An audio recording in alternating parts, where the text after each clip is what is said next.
to that Sports Plus Life. Let's cut that off, cut it off, cut it off. How's everybody doing this morning? Well, it'll be the afternoon by the time this is uploaded to you, but this is, again, Sports Plus Life. Today is Saturday, December 15th, 2018. It is 10 days before Christmas. And I hope everybody is doing good out there in YouTube land and Facebook land and Twitter land and wherever else I post these podcasts at. Again, I am your host, Brandon Bravon Towns, and if you are a new listener, definitely go down and click that subscribe button on your YouTube channel. I would definitely appreciate it, as the more people listen, the more I might actually have a chance to get paid.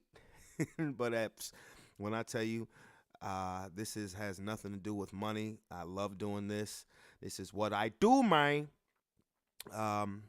But I am from the Richmond, VA, and of course, again, if you're a new listener, go ahead and hit that subscribe button. Any comments or concerns you'd like to leave, or even if you want to give me a thumbs up or a thumbs down, I don't really care. It is what it is. But I would love to hear your intake. And yesterday was Friday, and was a little tired from that draining Thursday night game. We'll get into that in just a second, but I hope everybody is almost finished their Christmas shopping. I tell you, man, Christmas is stressful. I mean, it is. You live up to you're trying to live up to the standard of Saint Nick. And when really, real talk, you just need to live up to the standards of your bills now. People who are listening might be like, yo, that's broke-ass talk right there. No, that ain't broke-ass talk, but that is check-to-check talk. I'll tell you that. I will tell you that. But, again, I hope everybody's out there being safe and having a good day, because I plan on just chilling, doing this, and maybe getting a little game action. It's nasty outside where I'm at in the Richmond, VA, so I don't think I'll be getting up to play football today, unfortunately. But anyway, let's get to what we need to get to. Are you guys ready? Let's get to it! All right. Well, first and foremost, as I said earlier, just a few seconds ago, man, did you see that Thursday night game? Oh, my goodness. I'm going to tell you, the Chargers and the Chiefs. And great game. Came down to the final seconds. At the end of the day, it was a 29-28 victory for the Los Angeles Chargers. And they went into Arrowhead Stadium, and they knocked off the 11-2 Kansas City Chiefs. And it was a very good game, a very competitive game. Patrick Mahomes and Phillip Rivers both did their thing. Rivers had a couple of turnovers, but you talk about a gut check win for the LA Chargers. I mean, this team was down 14 on 3 different occasions. They were down 14 3 different times on a Thursday night in Arrowhead Stadium, a night where they were retiring Tony Gonzalez's jersey, and they still managed to overcome a 14-point deficit 3 times. That is just as gut check as it gets. Phillip Rivers, 313 yards, 2 touchdowns. Again, like I said, 2 interceptions.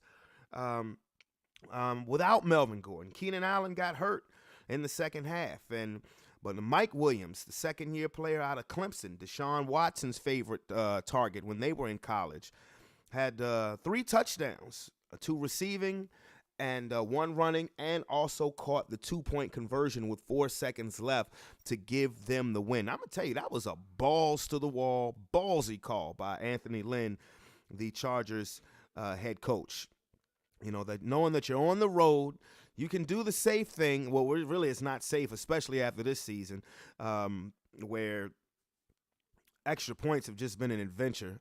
I really wish they would move it back to the old extra point. I mean, I just do. It's just, I don't know. It's just, I mean, it does keep things interesting, but it's just kind of in the way.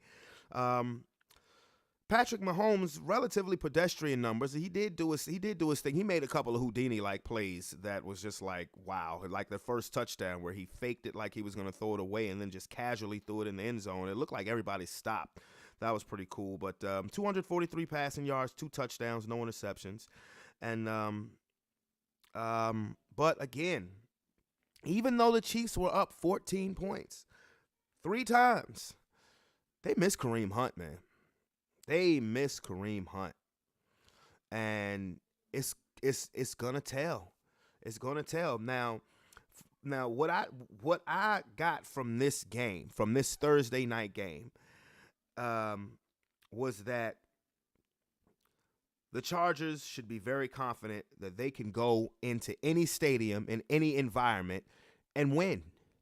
I mean, a couple of weeks ago they went into Pittsburgh on another ceremonial night where they were celebrating past Super Bowl teams. And they won. They came back from a 16-point deficit, and they won.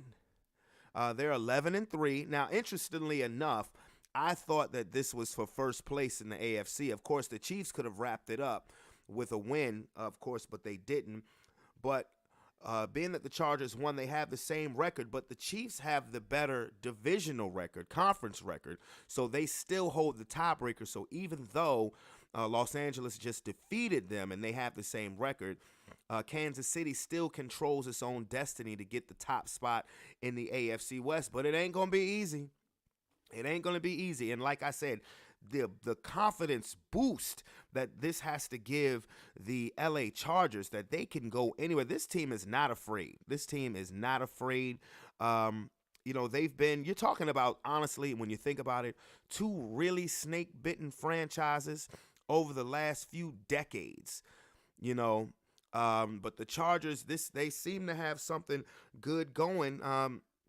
They seem to have something really good going right now. They've only been to the playoffs, I want to say, once in about the last 7 years, the last 7-8 years.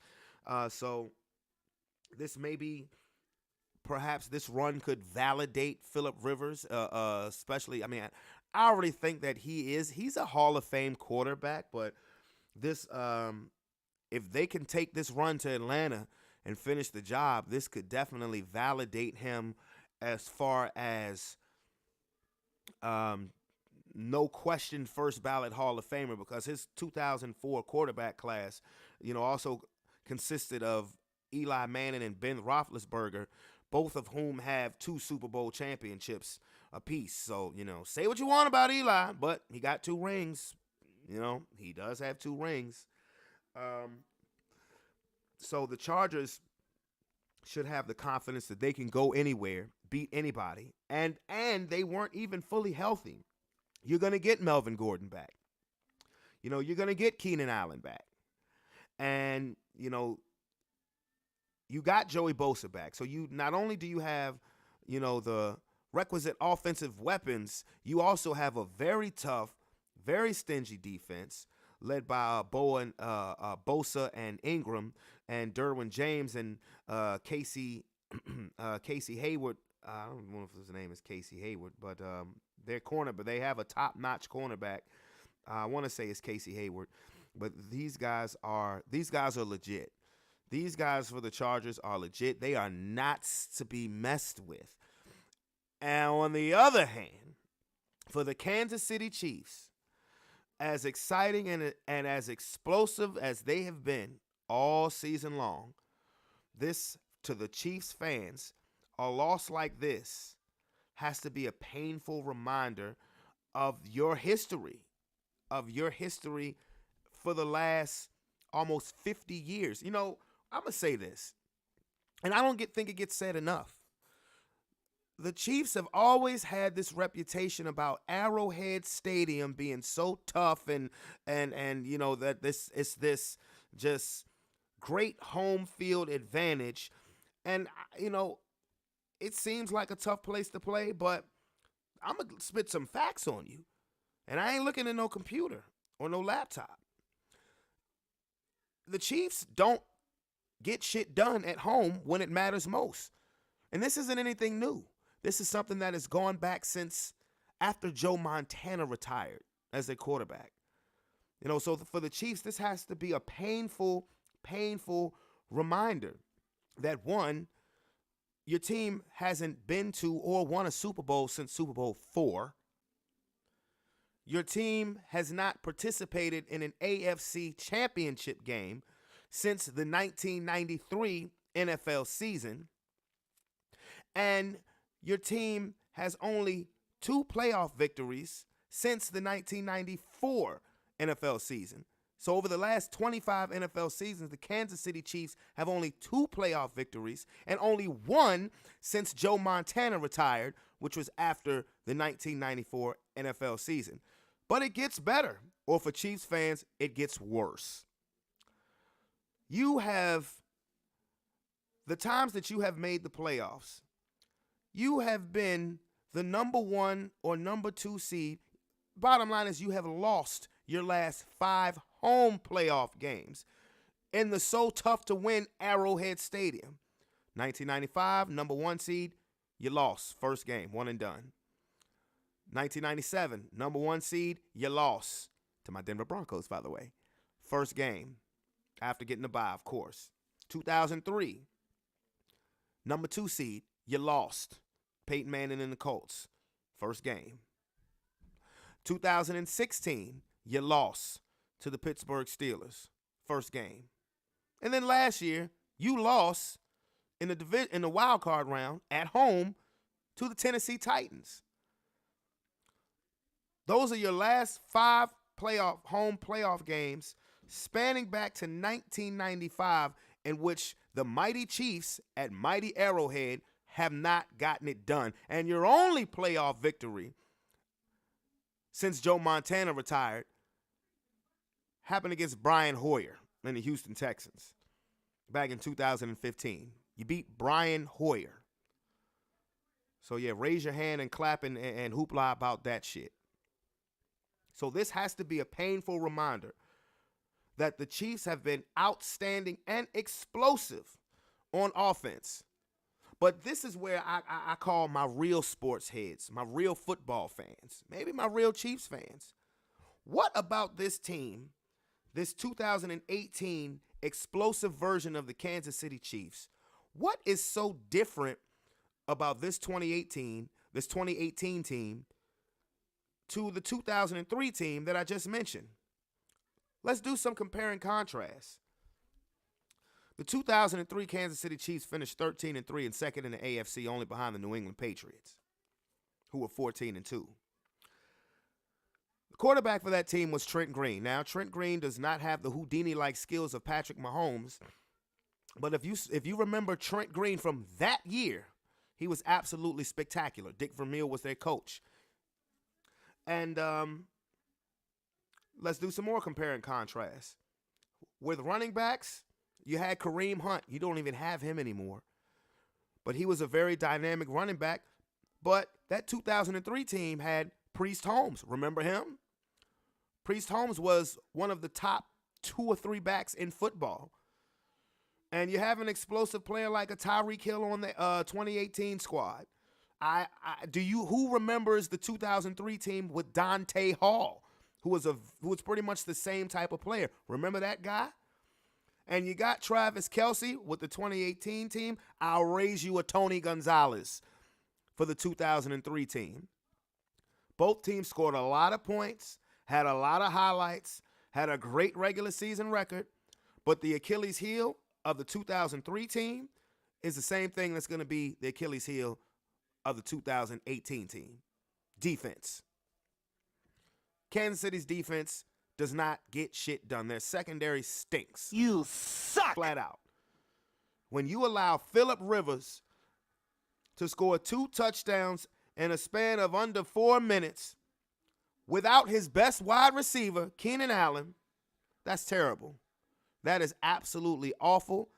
And now with the Chiefs, if they get the number 1 seed, I'm pretty sure that they'll be the favorite. But I got to see it to believe it. because I've seen this story played over and over and over and over again with the Kansas City Chiefs. They will have some awesome regular season. And I know they say that Patrick Mahomes is this, that, and the third, and he's a once-in-a-generational talent, and that may well be true. But what I'm seeing is deja vu. I'm seeing deja vu all over again. And like I said, I got to tap into my true sports heads to really understand what I'm saying here as far as the Chiefs go. Right now, I would have to put the Chargers as the favorite to come out of the AFC because they can go anywhere. Honestly, I don't, and a lot of people think that the Chargers will end up ultimately winning this division because the Chargers' last two games, next week they have the Ravens at home, and then they finish off in Denver against my Broncos. While the Chiefs have to go to Seattle next week against a red-hot Seahawks team, and then they come for their season finale at home to the Raiders. I personally think, I personally think that both teams will win both games. If any one of those two teams I see losing, I believe it would be Kansas City in Seattle. You never can count out Denver at home, especially in a division game against the Chargers. But if I were the Chargers, I would not want home field advantage because of their past history of having home field advantage. And honestly, playing in Southern California, I've seen a couple of their home games. Half the stadium is rooting for the other team. So I would not want home field advantage. I would be fine and dandy and content being the 5 seed and going on the road to start off against either Pittsburgh or Baltimore. Because you're going to be favored against either one. It doesn't make a difference. It really doesn't make a difference. I mean, because the Chargers, they have kind of a snake-bitten history too. Not so much as Kansas City, but at home, I'll take it back. Again, my true sports heads know what I'm talking about. 2004. 12-4. Drew Brees was their quarterback. Phillip Rivers was a rookie. Had a great season. LaDainian Tomlinson, Antonio Gates, who's still there. They lost their first playoff game at home to the Jets. 2006, best record in the league, 14-2.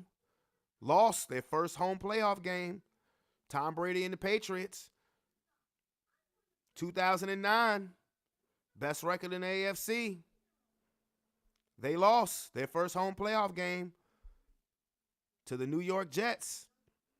Now, in between that time, they did get home playoff victories in 2007 and 2008, but those were the wild card rounds. And, they weren't the favorite as particularly 2006 and 2009. So their history isn't quite as bad as the Kansas City Chiefs when it comes to home playoff games, particularly within the last 25 years. But if I was the Chargers, why would you? Take the road warrior mentality. It's working for you. It's really working for you. I tell you what. Aside from awful officiating, and that's one thing that did irk me, the officiating for Thursday night's game was horrible.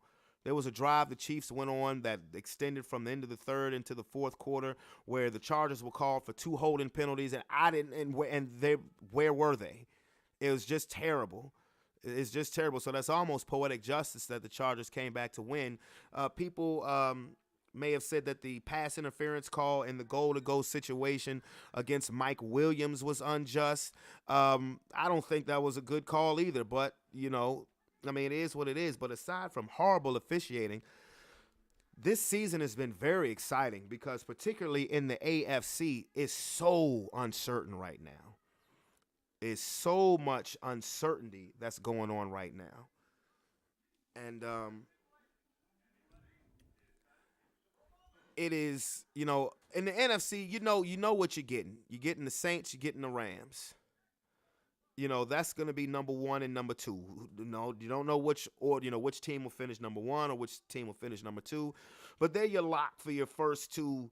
They're your lock. You might as well lock them in for the number 1 and number 2 seed. In the AFC, that's not the case.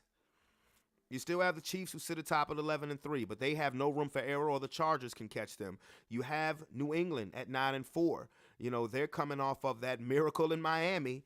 They have a big game at Pittsburgh. Tom Brady has always made the Steelers his biatch. You still have the Houston Texans who play today at 4 o'clock against the New York Jets, still looking to clinch the division. And so it's the playoff scenario right now. The only teams that are locked in are the Chiefs and the Chargers. So that was a great game Thursday night. Kept you on the edge of your seat. But now let me get into these matchups for Week 15 of the NFL season. And yeah, I say that, NFL season. So like I said, today, on Saturday, we have 2 games, all with playoff implications. The Houston Texans are at the Meadowlands. They play the Jets at 4:30. Houston wins, they clinch their division. Houston wins, they clinch their division. Well, no, I'm sorry. They don't clinch their division because the Colts, they can clinch their division with a win and a Colts loss, excuse me. But I still believe this is Houston's division to win. And then the second game, which is at 8:20, the Browns, who still are mathematically alive, are at my Denver Broncos, who are still mathematically alive. And honestly, my heart is rooting for my Broncos. We're only a game out still for the wild card. But I'm going to be honest with you. Those injuries to Emmanuel Sanders and Chris Harris were absolutely devastating. I think I think I would not be surprised if we lost again today. We should win. But then again, you know, like I said, Case Keenum. You suck. You know, I don't like the matchup of Case Keenum having to see Myles Garrett. Now, Baker Mayfield has been playing really well. I'm sure Von Miller and Bradley Chubb will rise up to the occasion, but I don't know. That's dicey. But tomorrow, there are some immensely important games. The tension is so thick you couldn't cut it with a fucking machete. Now, Arizona at Atlanta, I want to say who cares. The Falcons are actually still mathematically alive. Blah. Detroit at Buffalo. Green Bay at Chicago. Now. Ain't this a bitch? The Packers, who I said are done, this is how crazy the NFC wildcard situation has gotten because so many teams have fallen off. The Packers are still alive. They're only, a game and a half out? 5-7-1. When the Minnesota Vikings hold the last wildcard spot at 6-6-1. You still trail the Eagles. You still trail the Redskins. But the Packers are at the Bears. And Chicago can lock up their division. They can clinch the division with a win. And I don't think it would be a sweeter victory for the Bears than to win the NFC North over Aaron Rodgers, who has tormented you for years. You finally got rid of that thing called Jay Cutler. You suck. And you've rebuilt your defense, and you have a serviceable quarterback. He can't play like he did Sunday night because he was awful. The defense was just that great. But I'm rolling with the Bears. Raiders at Bengals. Bengals still mathematically alive. Who cares? The Bengals will win. Interesting game at 1 o'clock. Dallas at the Colts. Well. Cowboys have been riding high. They're now the NFL's hottest team, winning 5 in a row. And Cowboy fans are sticking out their punk-ass chests, thinking that, they're starting to talk Super Bowl, which is great because, like I said, crash and burn, bitches. Now, this is an important game because the Colts are in that good old congestion known as the wild card race for the AFC. They're 7-6. Andrew Luck has been phenomenal ever since the second month of the season. And I believe that if they're going to win, they're going to have to get out to a good start because Dallas's defense, love them or hate them, is stingy. But I believe the Colts are going to win and go to 8-6 and further put the pressure on the Baltimore Ravens, who are right now hold the tiebreaker with all of those teams who are 7-6. Next game, another playoff implication game. The Dolphins at the Vikings. Very interesting game because I don't trust either team, to tell you the truth. Miami is riding high off of that miracle, which I would be too. And Minnesota is just, they're one of the bigger disappointments to me in the season. Not as big as the Jacksonville Jaguars, obviously, but Kirk Cousins, he gave him all that money for a 6-1 record. But like I said on the last show, that's who he is. He will put up a lot of stats, but his win-loss record will be average. He'll be 8-8, maybe 9-7, maybe 7-9. This is who this dude is. This game is in Minnesota. The Vikings have wet the bed at home a couple of times. That's a pick'em game, man. That honestly is. Because the Dolphins are 7-6 in the congestion of the AFC. That's a pick'em game. I really don't know who to go with. Next game is another very interesting game. 7-6 Tennessee Titans at the all of a sudden red-hot New York Football Giants. You know, I gave a scenario a couple of days ago that to me would just be hilarious. If the Giants win their next two games and the Cowboys lose their next two games, the division could potentially come down to a Week 17 matchup between the Cowboys and the Giants. Wouldn't that just be freaking hysterical? That would be hilarious. And the Giants could even still, they're not out of the race for sneaking in as a wild card. A team that was 1-7. Now, I will say this.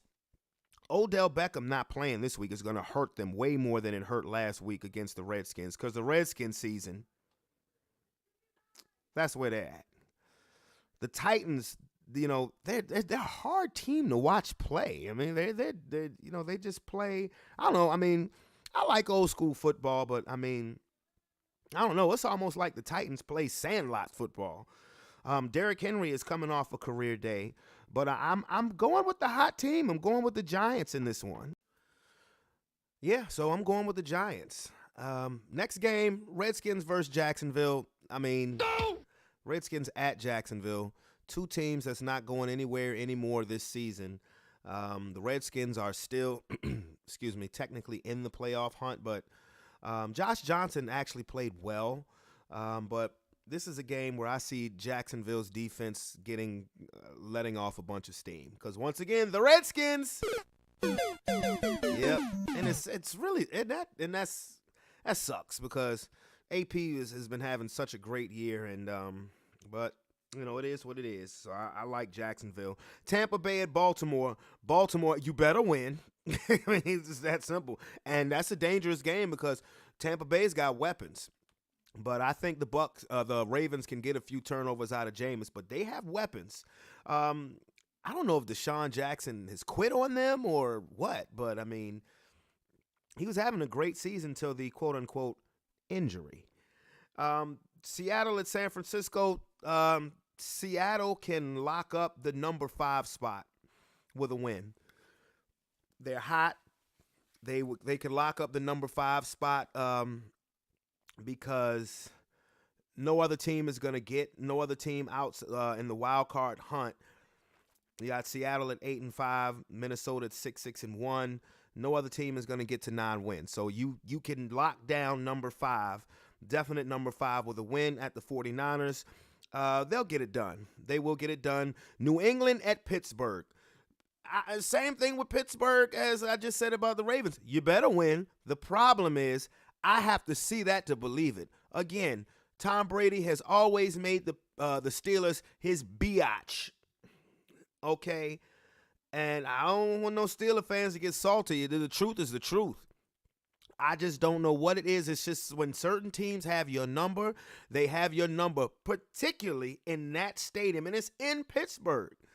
It's in Pittsburgh. I would like to see the Steelers win, but I honestly think the Patriots are going to win. I really hope not, but, you know, Tom Brady owns y'all, man.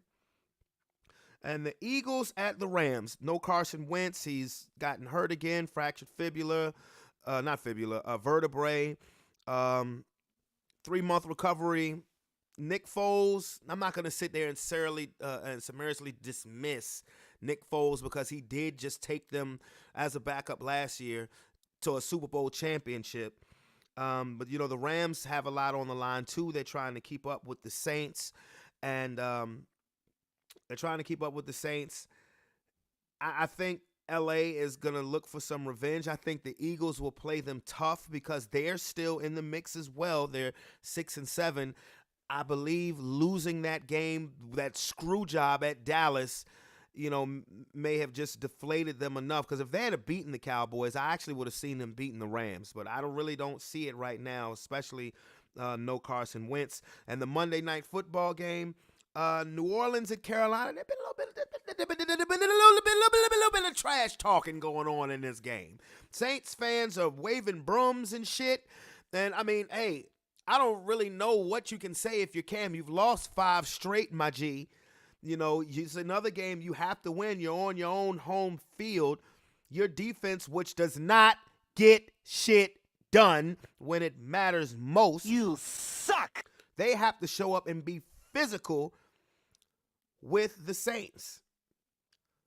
And given the circumstances that is in Carolina on Monday Night Football, that's another pick'em game, even though the Panthers have lost 5 straight. But I really want, New Orleans, again, they'll have a chance to look and see what the Rams did the day before, you know, to really keep the pedal to the metal. I honestly, I'm going to go with the upset on this one. I think Carolina is going to win this game in Carolina. I'm going with the upset. I think the Panthers will win. They better. So that is your football matchups for Week 15. Week 15. So now let's quickly talk some NBA. Breaking news, the Washington Wizards just got Trevor Ariza in a deal from the Phoenix Suns. Wanted to see him come back to the Lakers. I really did. I wanted to see him come back to the Lakers. That was really the main talk. But the Wizards just had more to offer him. They're getting Trevor Ariza for Austin Rivers and Kelly Oubre. I don't know why they would trade Oubre. Well, yeah, I mean, I know. Well, actually, they're playing. The Wizards are paying 3 max players. They're paying John Wall, Bradley Beal, and Otto Porter has a max contract. I don't understand that one. I still haven't understood that one when they did it. But Oubre, who's younger, maybe has a bigger upside than Trevor Ariza, strictly because of the age. But I wanted to see Ariza end up in L.A. this season. He'll be a free agent after this season, so he probably still may end up in L.A., where he won a championship with Kobe Bryant back in 2009. I think Ariza he's a good defender and a good stretch player. That could be a good fit for the Wizards too, because the Wizards have so much talent on their team, and they're just underachieving. I think honestly that if things don't change quickly in Washington, that Scott Brooks, who I think is a good coach, may be out of there, because you got a very talented team, but they don't like each other. That's crazy. They really don't like each other. You know, it's just, when you see the Wizards play, it's almost like it's just a job. You know, that's it. It's not like it's a career. It's just a job. I'm here to get a check, pass the ball, make a shot. We lost. Oh, well, if we win, hey, you want to go out and chill? Fuck you, nigga. That's how I feel about it.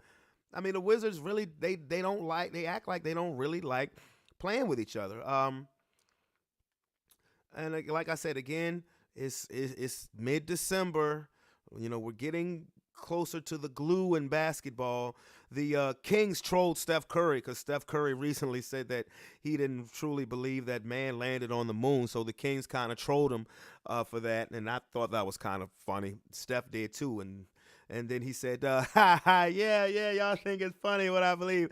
Swish, swish, swish, 35 on you bitches, and the victory. So that was pretty cool.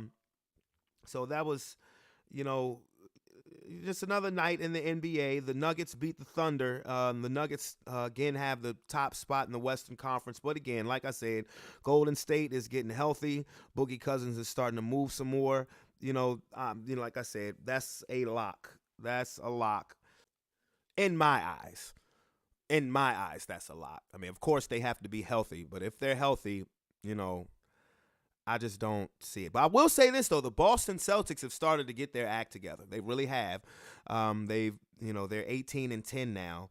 They've jumped up to, I believe, fourth in the Eastern Conference. But again, mid-December, let's start paying attention to seedings. When it gets to around the All-Star break. So just wanted to touch on the NBA just a little bit. Now, before I blow the buzzard, before the buzzard sounds, I should have done this last Saturday when I did my show. I mentioned them a few shows ago when I was, really discussing, myself and where I come from. I am an alum of Highland Springs High School, and my Springers just won last Saturday their fourth straight state high school football championship. Highland Springs in the higgity. Highland Springs in this bitch. Okay, Springer Nation, stand up. I know you've already been standing. Stay up. 4 in a row. It's only the third time that's been done in the history of Virginia high school football. So enjoy this one, fellas. Congratulations to the seniors who are graduating to hopefully bigger and better things, whether it be on the football field or off the football field. But 4 straight championships, 4 straight state championships. Again, my Highland Springs Springers, we at the top of the food chain. And the guys, the players, the kids who are coming back next year, let's make that history. Let's do that drive for 5. Let's get one for the thumb. You know what I'm saying? Let's do something else that's never been done. You like them rhymes, right? Ha ha ha ha. With your bitch ass. Yeah. So, but yes, I had to say that. I should have said it again. I should have said it last Saturday. But it is, but I've said it now. I've addressed it. So that's what we got for sports today. Where the buzzer. All right. Now, last episode, I said that shit was gonna get real when it came to the life portion of the show, and it did. And and I went on Facebook Live, as I'm about to do right now. I went on Facebook Live and I was talking about relationships, and I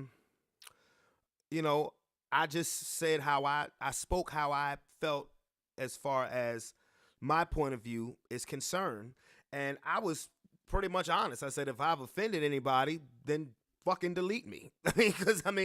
Honestly, because the problem nowadays is people just don't like to hear the goddamn truth. But with that being said, excuse me, with that being said, I was chilling, last night. I was just chilling last night, just relaxing. And I finally watched Acrimony, the movie with Taraji P. Henson, Tyler Perry's Acrimony. And I had been hearing about it, a few months ago, and pretty much how the storyline went. So I knew what to expect. I just wanted to see it for myself. And, man, that's dangerous. It's dangerous when a woman is scorned, I guess, so to speak. I mean, it's so many. That movie, it just. While I understood her anger, but at the same time, you're. I mean, okay, for one, he cheated on her. He cheated on her while they were not married, but still a couple. So, dick move on his part. The guy cheated, and she knocked over the damn RV. I'm like, damn, what's really good? These like you okay. For one, you're talking about a person with serious anger management issues. Serious anger management issues. I mean, he cheated on you. I understand you spazzed, but you spazzed out to the point where you had internal bleeding and you had to have a hysterectomy and before you're 21 years old, and it's just like, damn, and I mean, I understand we all have been a victim of being a sucker for love. It's almost like that song Sucker for Pain, Sucker for Love. It can go hand in hand. I get it. I get it. So I understand the anger part of it. I understand, but with this being said, now he bled her dry with that money. I mean, he sucked her dry. $350,000. Look, it just has to come a time where, well, look, hey, I'm gonna keep it real. He must have been laying it down. He must have been laying it down, to give up all your money that your mama left you after she died. But at the same time, it's two sides to this story because, while you decided to take him back, and that's another thing, you have to make this, you have to be sure about decisions that you make, and she went with her heart, she really went with her heart when it came to this man. Even though, her family members were saying, no, don't do it. He's a dog. He's cheating on you, blase, blase, blase. But this man had a vision. He had a dream.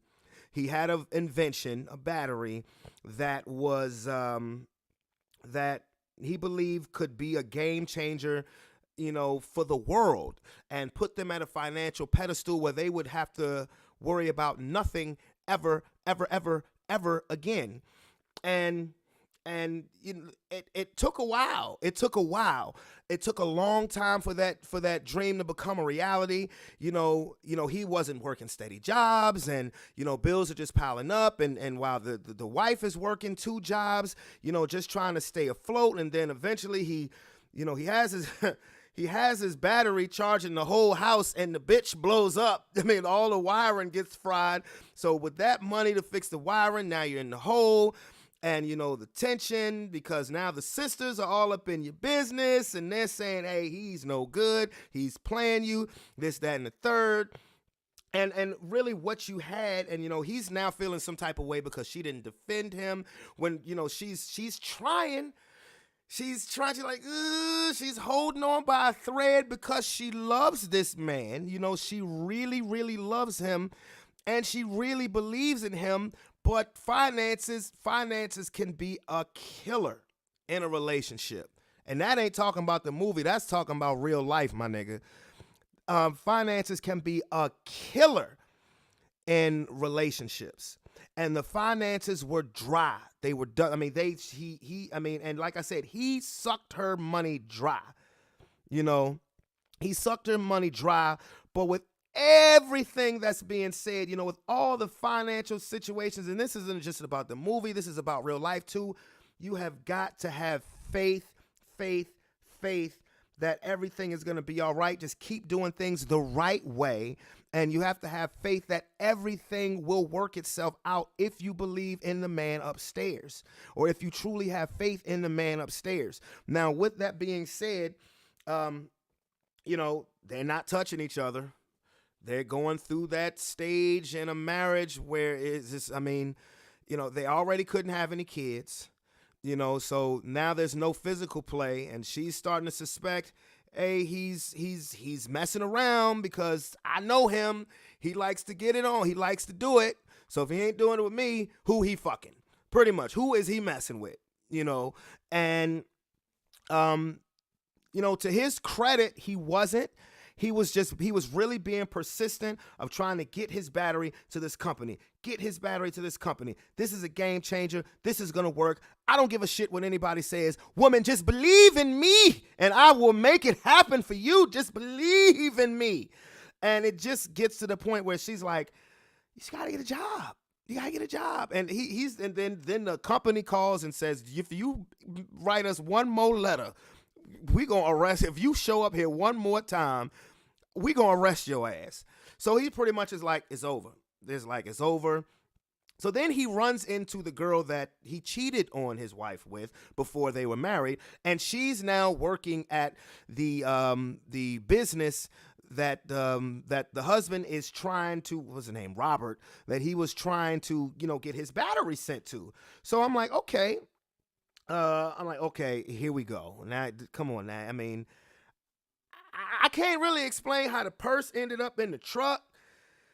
They didn't show no bang bang scene. Like I said, I don't believe he didn't cheat on her while they were married. I can now, as a man, I don't know if anybody who's listening to this can understand this, or as a man, when your woman has suspects of another woman or catches you in the act with another woman, if you coincidentally run into her, to that woman that you cheated with, and she can help you as far as your career goes from a professional standpoint, I can understand if a man kind of keeps that to himself, because that your wife is not going to try to hear that shit. They're really not going to try to hear it. And with good reason. With good reason, that's when you really have to show it. I mean, that's when you really have to, show, hey, look, I'm not messing around on her. I'm not messing around with her. I understand why you would have some trepidation about that, but this is really what it's about. So when the purse was found, he asked the lady he cheated with, I think her name was Diana. He asked, could she help him as far as getting his foot in the door? And she's like, no, I can't. And I mean, they still exchanged information, and then the lady Diana started watching all of his videos, and as far as making the battery, and she finally got him a meeting with the with the head of the business. And by this time, the husband Robert had convinced his wife Mel, who's Taraji, to mortgage the house, his mother's home. And she agrees. She loves him. She agrees. But now that's getting foreclosed on. And the boss offered the guy Robert $800,000 on that day for the information to his battery, and he said no. $800,000. Now I'm not gonna lie to you. If I know I'm in the hole, about to lose a house, I'm taking that money.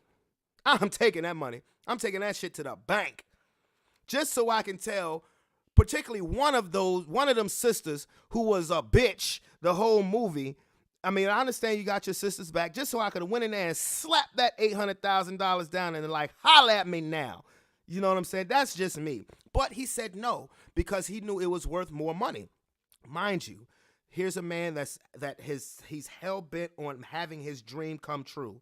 Now, you're talking about 18 years of trying to push for the same dream. Anybody, we're human beings, we would get discouraged. We would get discouraged and maybe even say, forget it. It's just not going to happen. It's a pipe dream. Look at me. I've been trying to get in the music game for a long time. Look at me. I'm a prime example.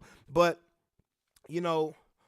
so when he came back and told his wife Mel that I said no to $800,000, and I had to meet up with this chick that you caught me cheating with, she was like, that's it. I'm done. They got a divorce. She divorced him. He did not want to do it. He did not want to get divorced. He was living in a shelter, working in a restaurant. When finally he got a phone call from the lady Diana, who worked at the company, And she was like, okay, there's some noise being made again about your prototype, about your battery. Where are you staying at? He's like, you know, he said, well, I'm divorced now. I'm working at this restaurant. I've been staying at this shelter for the past 3 months. And she automatically says, look, I'm coming to get you. I'm coming to get you. And, while, the wife, Mel, Taraji's sisters and family, they celebrating. She really depressed, but she just go get another boyfriend because she wants some dick. That's about it. They're celebrating, cracking on him and just making him seem pathetic. One morning, he's late for work.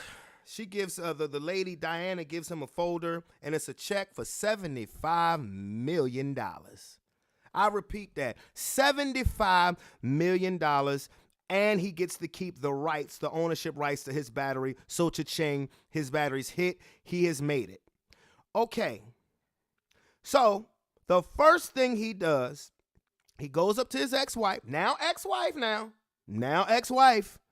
He goes up to his ex-wife and gives her a check for $10 million. $10 million, and bought back the deed to his her mother's house, and gave it to her. And said, look, I just want to thank you for always loving me, for putting up with me. Other women wouldn't do it, wouldn't believe in me. Now, before he said that, the wife said to him, his ex-wife said, we will never get back together. We will never get back together. And he said, okay, I know. But again, he thanked her for loving him, being there, said most women wouldn't have put up with it. And he gave her a check for $10 million. So, okay.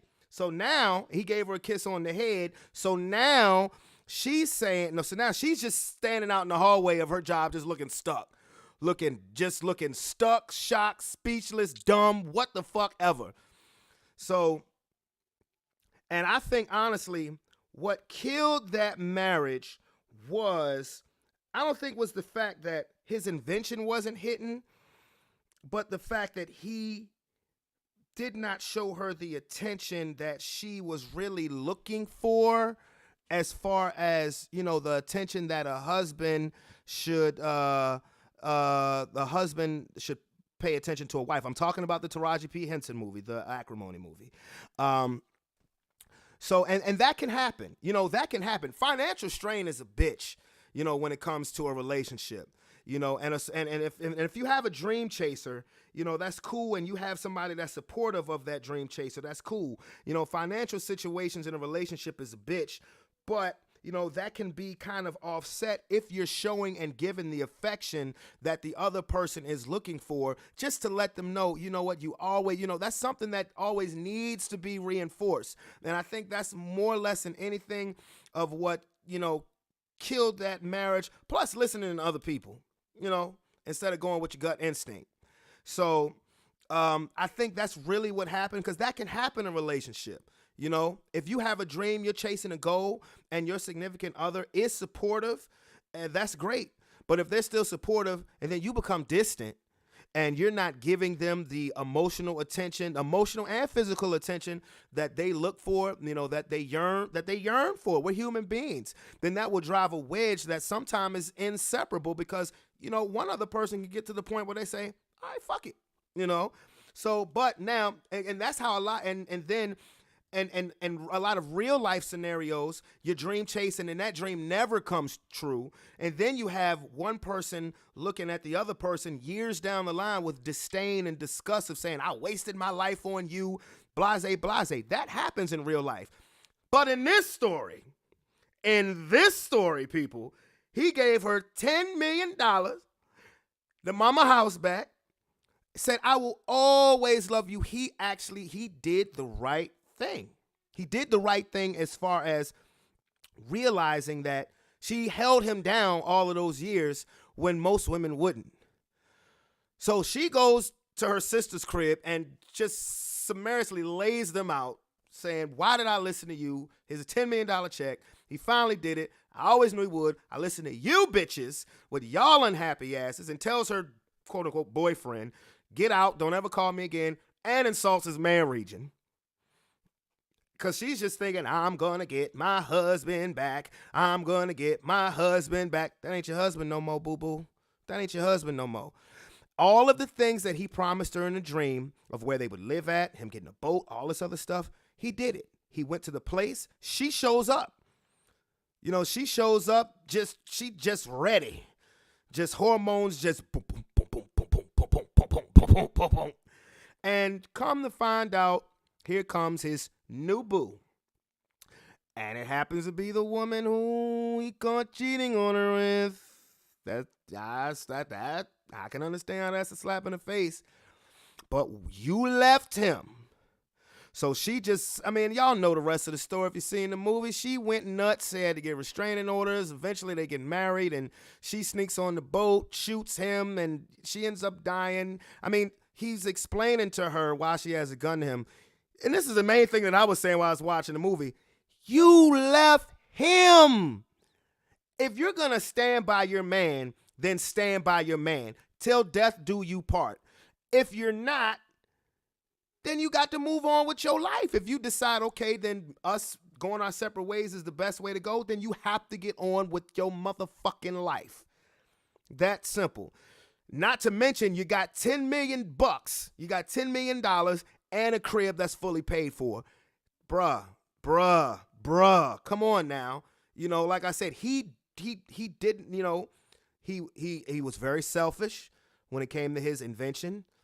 You know, particularly, I mean, for one, he cheated on her. Then they got married. You know, he bled her money. He bled her money out. He did all of that. But when he got paid, he did the right thing. But she left him and he moved on with his life. So she's saying she has my life. She's living my life. He gave you $10 million, bitch. Start a new life. And that's not calling Taraji because I love me some Cookie. That's just me talking about the character. He gave you $10 million. Start a new life. You know what I'm saying? Start a new life. And so, and my thing about that is, you know, I just thought I'd talk about that because it trips me out.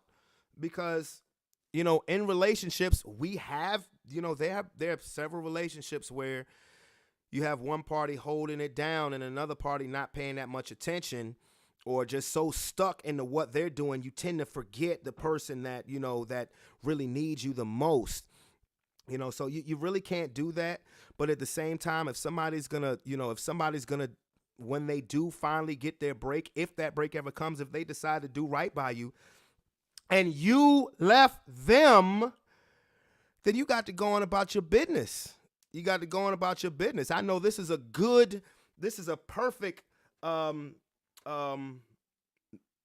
topic to discuss as far as when I was talking about relationships, you know, a couple days ago, because I said before and I say it again. You people who want to judge, you people who want to judge and say all men are dogs or all women is this, that, and the third. For one, like I said, I'll speak for the men again. If you want to say all men are dogs, cool, then you're a bad trainer. And you pick the wrong dogs to mess with. You pick the wrong dogs who ain't trainable. And if I've offended anybody, fucking delete me. Block me. I don't give a shit. Because I'm just saying it how it is. Don't put yourself up on a pedestal. Don't dish it out if you can't take it in return.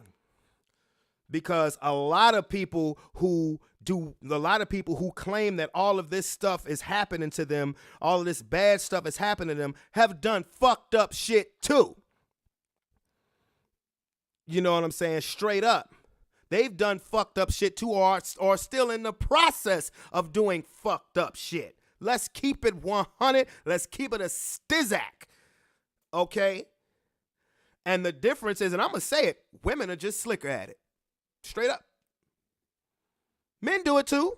Women are just better at it. You know? So, and then like I said, for those people who choose to get into relationships with people who bring a lot of drama, you're getting what you pay for. I don't give a damn who like it. I don't give a damn who agree or who disagree. You're getting what the hell you're asking for. And some people like it because it gives them a story to tell. But again, with that being said, I'm getting up out of here. To my Facebook Live watchers, yo, hit me up on YouTube. Subscribe to me.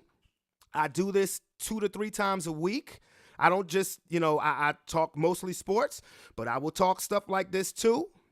And it is your boy, Brandon Bravon Towns, or as y'all know me on Facebook, Bravon Sing a Lot. And I'm about to get up out of here. Some big football games tomorrow. I will definitely holler back. Facebook Live. Love y'all. Y'all know where to find me at. But it's your boy. Peace.